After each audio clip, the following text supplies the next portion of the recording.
Bex! Bex! Halika muna dito sa labas, magpahangin tayo. Kapagod, ang dami kong nilaban. Hindi ka naman kumilos. Ako na nagluto, ako na naglaba, ako na mili. Aba, paano sumasahod ka na wala kang ginagawa? Ano? Puso? Ha? Lalamong ka? Aba, kalaki-laki mo na, lalamong ka pa. Lalamugin kita. Hindi ko maintindihan yung sinasabi mo. Lalamunan nga, lalamunan. Mas maganda mag-charade tayo para malaman ko kung ano yan. Sige. One word. Leeg. Ano ba? Leeg. Libag. Ano bang... Hindi ko maintindihan kung anong pinaparating mo sa... Charade nga, di ba? Charade. Oh, paliwanag mo sa akin. Ano una? One word. Oh. Oh, ano nga? Wala kang...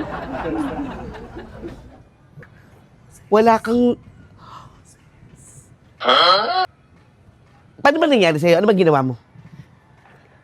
Ay, ang bastos naman! Gago! Bex!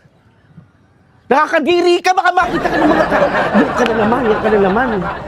Puro kabastusan na lang sa isip mo. Kaya pala wala ka nung isang gabi, ano? Siguro pinunta mo yung tatlong maduduming lalaki mo. Ito na, magmumug ka doon. Maghugas ka pati. Nakakadiri ka.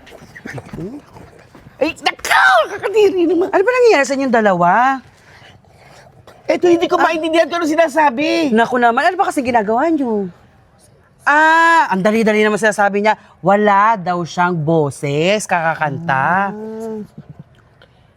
Paano ganun? Tapos ganun, di ba? Kaya nga, kaya kailangan aanuhin mo yung gesture ng hands niya. Akala ko nakalunok siya ng pansit-pansitan. Ay, naku po.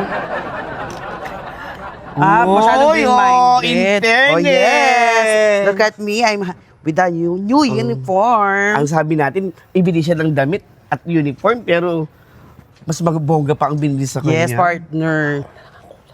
So ito na nga partner, sobrang kaanuhan ng aking amo. Ito nilagnat siya at nakita namin na may dengue siya.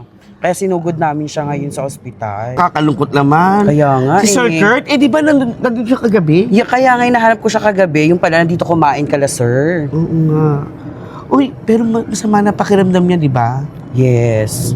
Kaya ayun, pag uwi niya, tinakbo na namin siya agad sa ospital and then napalo na, may dengue nga siya. Ano, sana gumaling na kagad si Sir Kaya Kurt. nga. Malulungkot si Sir JC niyan. Kasi mag-best friend sila. Oo. So malulungkot ka din, bakit? Maganda. Pero sana gumaling talaga kagad. Kaya nga, yun na ano. Kasi yung dengue yun, ang oo, kasabay-sabay nito. Nga, sana gumaling agad ang amo ko. Saan mo? Wala. Ako nga. Oh my God, yun yung yaya ni Kurt. Tara, puntahan natin.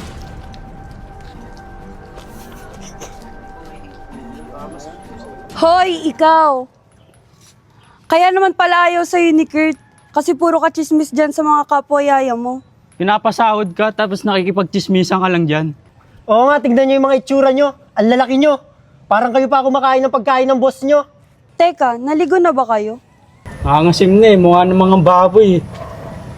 Oo nga, parang nangangamoy baboy.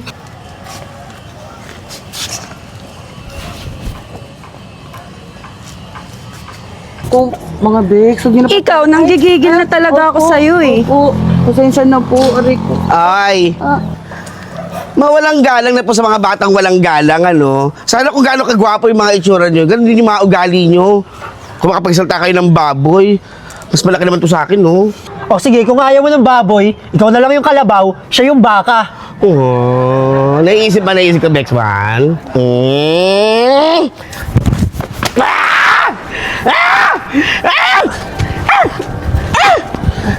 Hayop ka! Wow! Ako pala talaga yung kalabaw.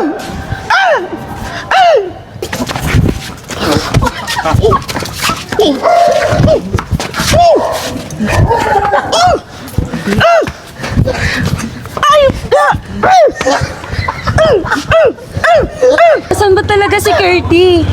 Nasa ospital po siya, may dengue. Ayos ka talaga. Oh, Ashley, anong ginagawa niyo dito? Nahanap lang namin si Kurtie. Oh, ba't niyo sinasaktan yung mga yaya ko?